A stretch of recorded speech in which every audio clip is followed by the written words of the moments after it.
Good morning students. Differential equation में आज topic start करेंगे linear differential equation with constant coefficient. और ये टॉपिक है ऑर्डिनरी डिफरेंशियल इक्वेशन। देखिए डिफरेंशियल इक्वेशन के दो पार्ट हैं, पार्शियली डिफरेंशियल इक्वेशन और ऑर्डिनरी डिफरेंशियल इक्वेशन। अपन देख रहे हैं ऑर्डिनरी डिफरेंशियल इक्वेशन में linear differential equation with constant coefficients, और ऐसी डिफरेंशियल इक्वेशंस हैं उनको सॉल्यूशन, उनका सॉल्यूशन कैसे निकालते हैं और सॉल्यूशन के अलग अलग मेथड्स हैं, उन मेथड्स के बारे में अपन डिस्कस करेंगे। तो टॉपिक डाल लीजिए आप, linear differential equation with constant coefficient. Linear differential equation with constant coefficient, इसको बोलते हैं अचर गुणांकों वाले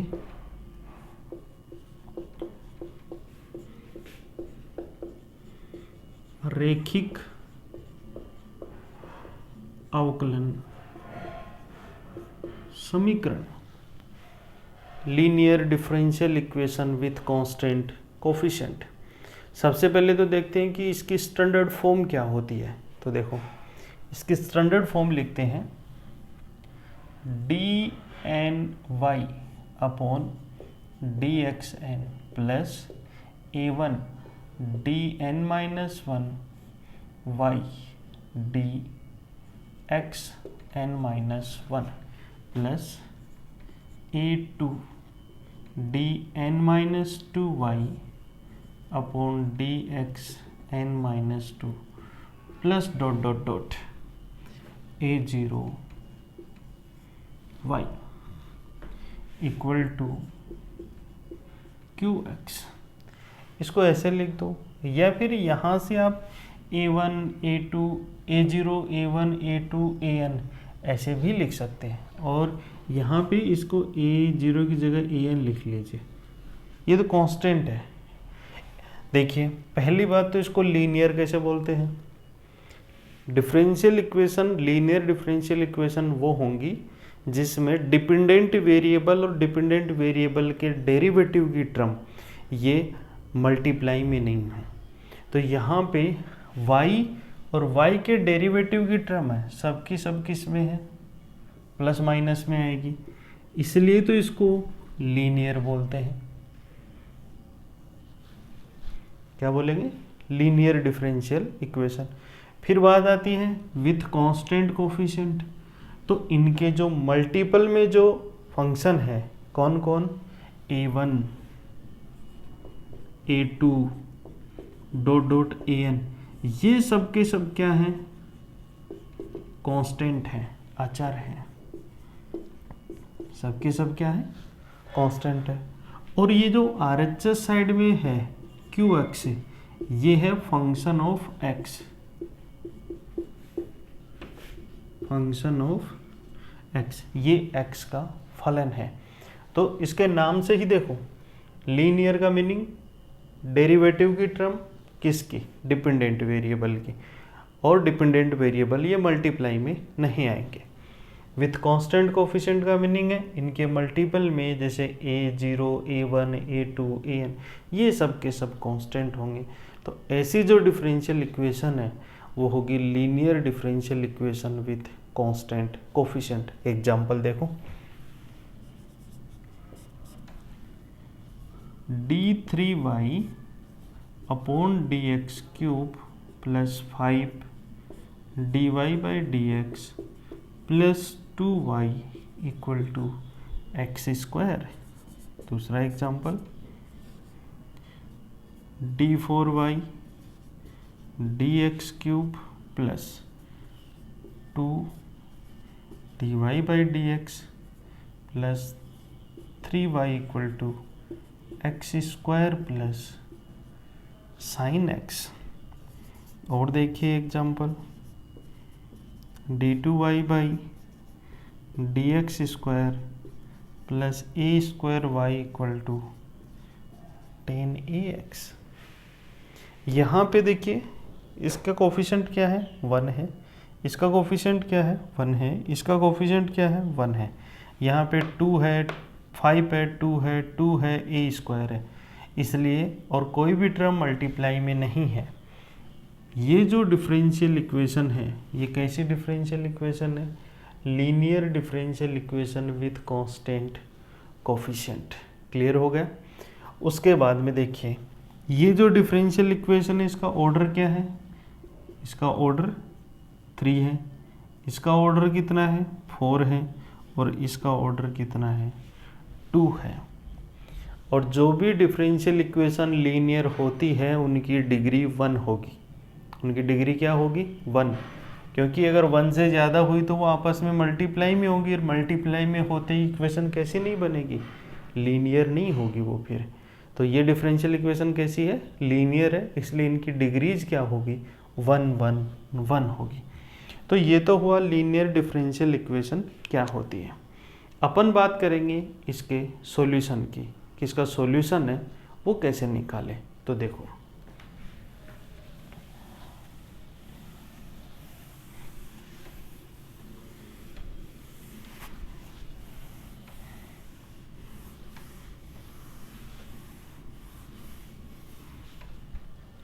जो डिफरेंशियल इक्वेशन की स्टैंडर्ड फॉर्म अपन ने लिखी वो अपन ने लिखी dny dxn a1 dn minus 1y dxn minus 1 a2 dn minus 2 dxn minus 2 plus dot dot an y equal to qx। ये अपनी मेन डिफरेंशियल इक्वेशन हो गई। इस इक्वेशन को देखो अपन ऐसे लिख सकते हैं dn plus a1 dn minus 1 a2 dn minus 2 plus an y equal to qx। और यहाँ पे जो कैपिटल D लिखा है ये ऑपरेटर है, क्या, डिफरेंस ऑपरेटर है, d बाई dx। अगर d स्क्वायर है इसका मतलब है d स्क्वायर है, इसका मीनिंग है d2 by dx square, d cube है d3 बाई dx क्यूब आ जाएगा। अब देखो इसको n है ना, तो यहाँ पे ये लिख दिया। अब ये जो पूरा का पूरा फंक्शन है ये कैसा है, d और कांस्टेंट है, इसको लिख सकते हैं F D Y equal to Q X. यानी अपनी जो डिफरेंशियल इक्वेशन है उसको अपन इस फॉर्म में लिख सकते हैं। बात कर रहे हैं इसके सॉल्यूशन की, तो इसका जो सॉल्यूशन है वो होता है y equal to C F plus P I. C F का मतलब होता है कॉम्प्लीमेंट्री फंक्शन और पी आई का मतलब होता है पर्टिकुलर इंटीग्रल। ये होता है पूरक फलन और ये होता है विशेष समाकलन। लेकिन अगर मान लीजिए क्यू एक्स जीरो है, क्यू एक्स क्या हो जीरो, देन पर्टिकुलर इंटीग्रल है वो हमेशा ही क्या होता है जीरो। तो फिर सॉल्यूशन क्या बच गया, सॉल्यूशन बच जाएगा y equal to C F, इसका क्या होगा सॉल्यूशन होगा। एक है कॉम्प्लीमेंट्री फंक्शन, एक है पर्टिकुलर इंटीग्रल। तो पहले आपको कॉम्प्लीमेंट्री फंक्शन निकालना सिखाएंगे और उसके बाद में पर्टिकुलर इंटीग्रल निकालना सिखाएंगे। देखिए कैसे निकालते हैं अपन कॉम्प्लीमेंट्री फंक्शन, ये आप नोट करना चाहो तो नोट कर लीजिए।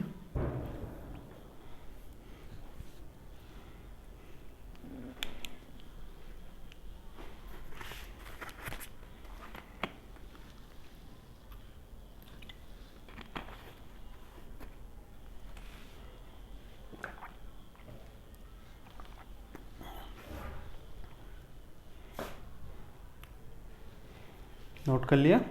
देखो सबसे पहले अपन निकालेंगे कॉम्प्लीमेंट्री फंक्शन। कॉम्प्लीमेंट्री फंक्शन के लिए एक ऑक्सिलरी इक्वेशन डिफाइन करते हैं जिसको बोलते हैं सहायक समीकरण। और सहायक समीकरण होती है Fm इक्वल टू 0। देखो जैसे कोई इक्वेशन है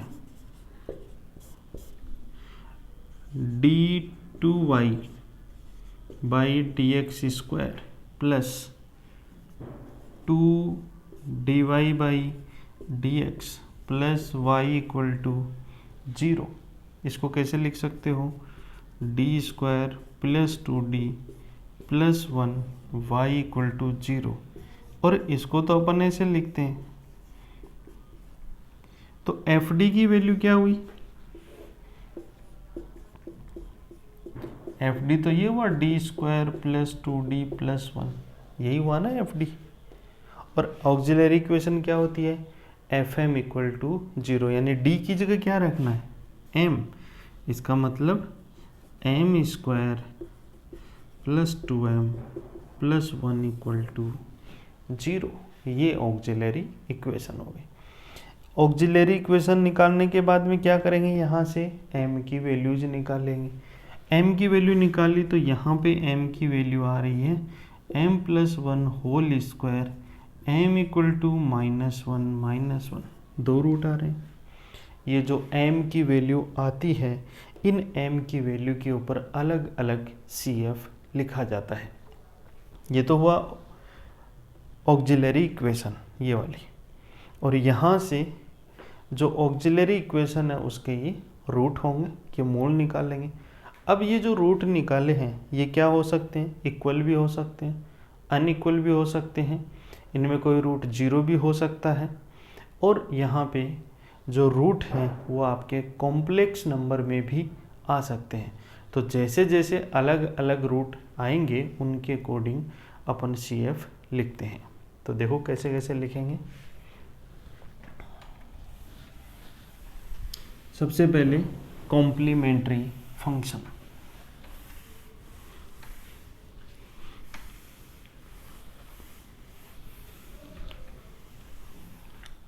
देखो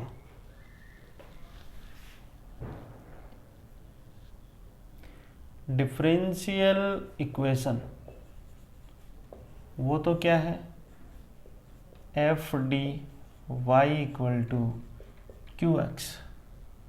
और ऑक्सिलरी इक्वेशन वो है एफ एम इक्वल टू 0। और इस इक्वेशन के जो रूट है, जो मूल है, वो अपन ले लेते हैं alpha 1, alpha 2, alpha 3, alpha n root है, ले लिए। अब CF कैसे लिखेंगे, हेडिंग में डाल लेना आप, कॉम्प्लीमेंट्री फंक्शन CF। चलिए देखो, सबसे पहला केस है कि जो m की वैल्यू आ रही है अल्फा 1, अल्फा 2, अल्फा n, ये सारे के सारे रूट क्या हो, भिन्न भिन्न हो, डिस्टिंक्ट हो, अलग अलग हो।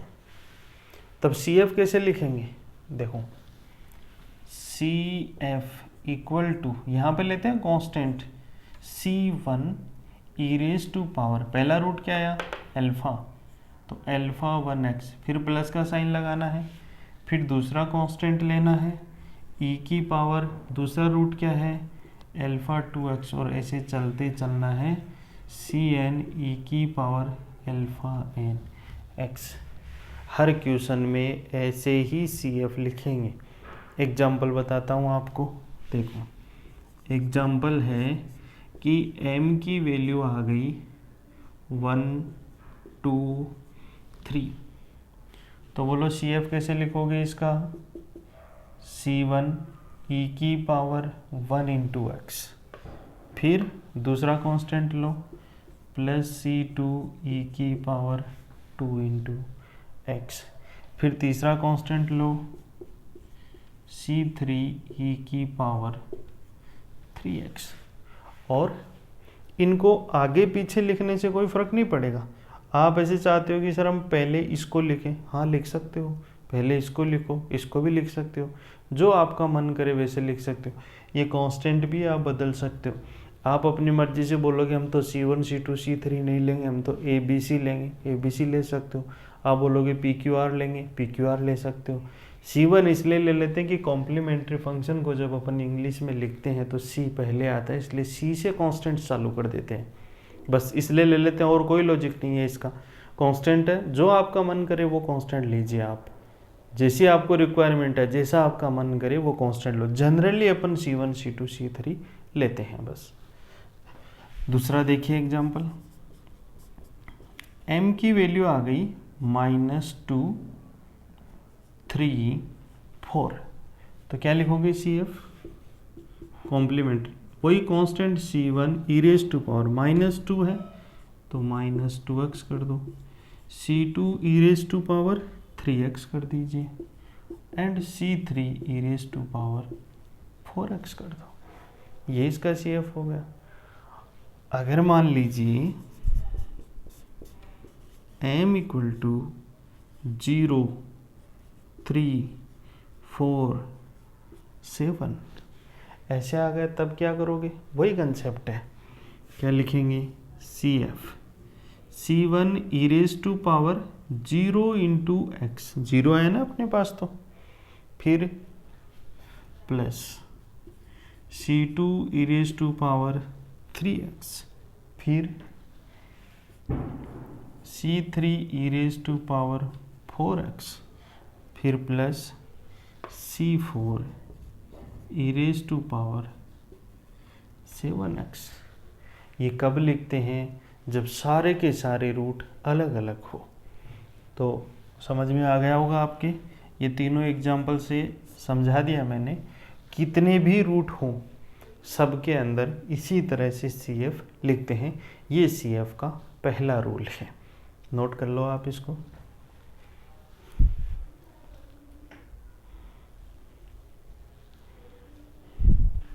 जल्दी नोट करोगे।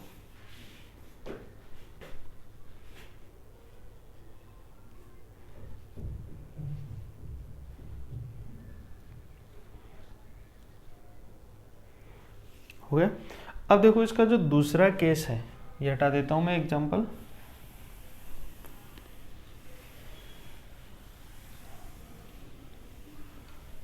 जो दूसरा केस है वो है कि अगर इसके कुछ रूट सेम आ गए, इक्वल आ गए, रूट रिपीट हो गए। रिपीट होने का क्या मतलब है, जैसे m = α1 α2 ... αn है, और इसमें से α1 और α2 ये रिपीट हो रहा है, और इसकी वैल्यू क्या आ रही है अल्फा। तो जो रिपीट हो रहे हैं उनके लिए क्या लिखोगे CF C1 + C2x e⁻⁴x। 2 के आगे वाले रिपीट हो नहीं रहे, तो C3 e⁻⁴x, C4 e⁻⁴x, और प्लस Cn e⁻⁴x। देखो एग्जाम्पल से समझ में आएगा आपकी। एग्जाम्पल, ऑक्सिलरी इक्वेशन के जो रूट आ रहे हैं, m की वैल्यू आ रही है, वो आपके पास ऐसे आ गई 3 3 2 5 9। इसमें देखो ये दो रूट सेम आ गए ना, दो रूट क्या हो गए, रिपीट हो गए, और रिपीटेड रूट को छोड़ना नहीं है आपको। तो ये दोनों रूट जब रिपीट हो रहे हैं तो इसका CF कैसे लिखोगे, CF = C1 + C2x, bracket close करो। रिपीट कौन सा हो रहा है, ये कितनी बार हो रहा है, 2 बार, e⁻3x, ये 3 3 है ना, फिर प्लस में, अब ये तो रिपीट हो ही नहीं रहे ना, तो इनको तो वैसे ही लिख देंगे जैसे पहले लिख रहे थे।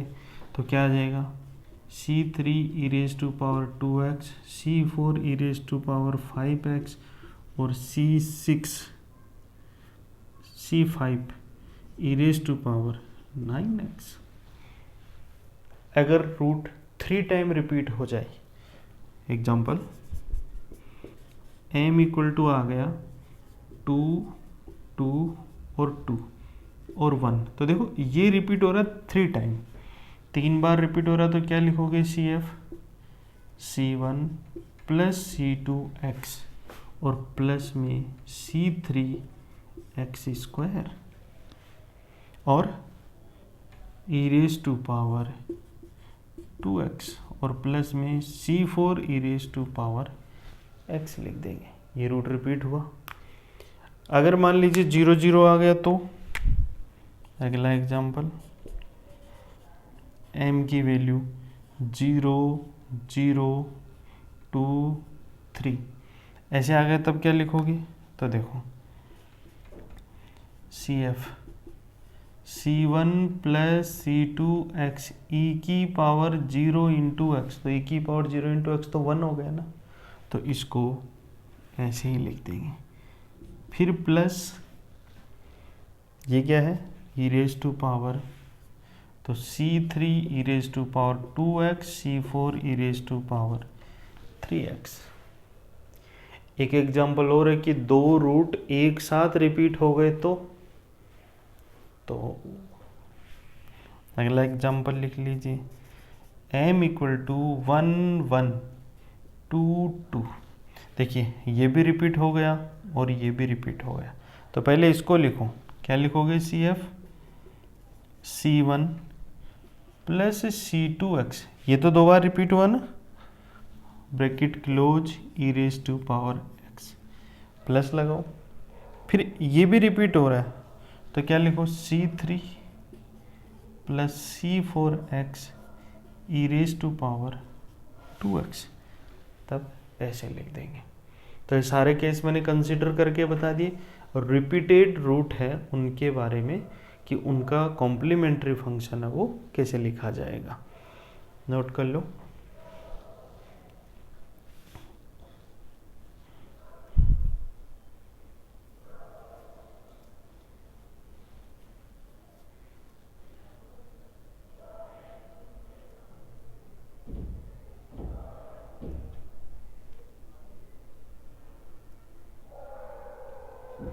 अब देखिए थर्ड केस।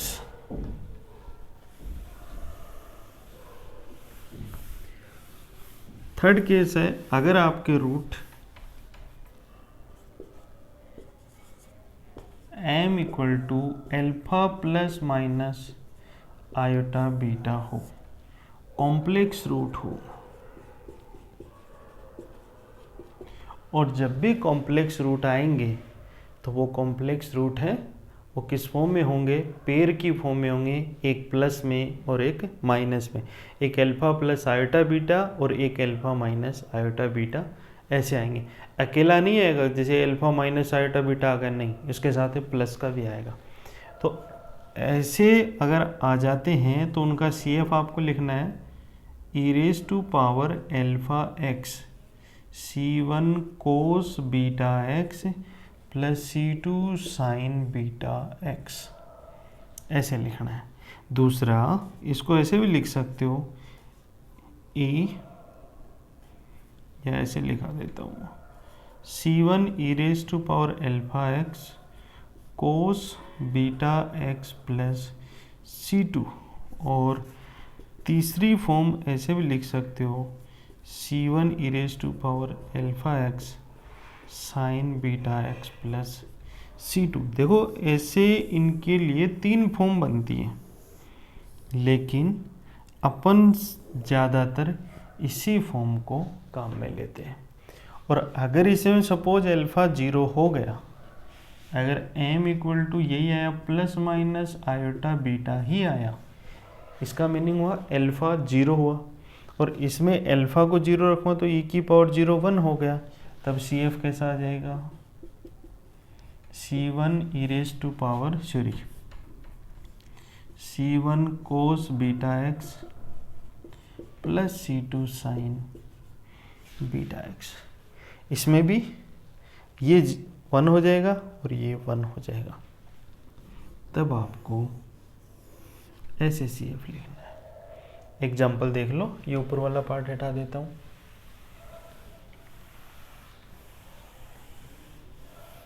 देखो एग्जाम्पल ऐसे आ गया, m equal to 2 plus minus 3 iota. तो इसमें देखो अल्फ़ा क्या हो गया 2, बीटा क्या हो गया 3। इसमें अल्फ़ा की जगह 2 रख दो और बीटा की जगह 3 रख दो। तो e raise to power 2x c1 cos 3x c2 sin 3x, ये इसका CF बन जाएगा। अगर मान लीजिए ऐसा हो m equal two plus minus 4 iota, तब CF कैसे लिख दोगे c1 cos 4x plus c2 sin 4x, तब ऐसा लिख देंगे। और अगर रूट ये रिपीट हो गया, जैसे ये आ गया m equal to 2 plus minus 3 iota और 2 प्लस माइनस 3 आयोटा, इसका मतलब रूट कितने हो गए 4 रूट हो गए। और कितने बार रिपीट हो गए 2 टाइम रिपीट हो गया। तब आपको CF ऐसे लिखना है e raise to power 2x c1 plus c2x cos 3x c3 plus c4x sin 3x, तब ऐसे लिखते हैं। तो ये नोट कर लीजिए आप, ये है CF के कंसेप्ट। 3 रूल है CF के और तीनों रूल मैंने आपको बता दिए। इन्हीं से सारे क्वेश्चंस हैं उनके कॉम्प्लीमेंट्री फंक्शन से अपन लिख सकते हैं। और ये नोट करो आप जल्दी से एक बार।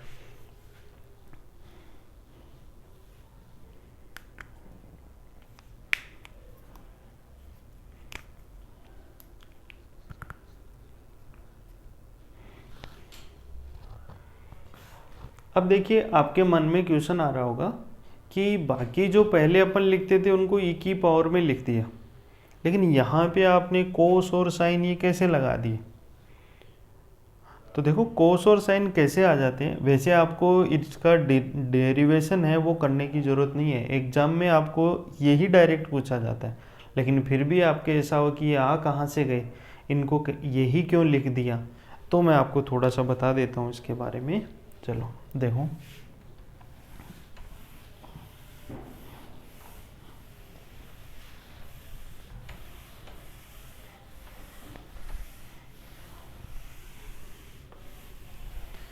देखो सपोज कोई एग्जांपल लिया मैंने और मैंने कहा कि m की वैल्यू आ गई alpha plus minus iota beta. आपने इसका लिखा CF, कैसे लिखोगे e रेज़ टू पावर, तो इसके 2 रूट हो गए ना, एक तो हो गया अल्फा प्लस आयोटा बीटा और एक हो गया alpha minus iota beta. 2 root हो गए और दोनों को पहले की तरह ही लिखो।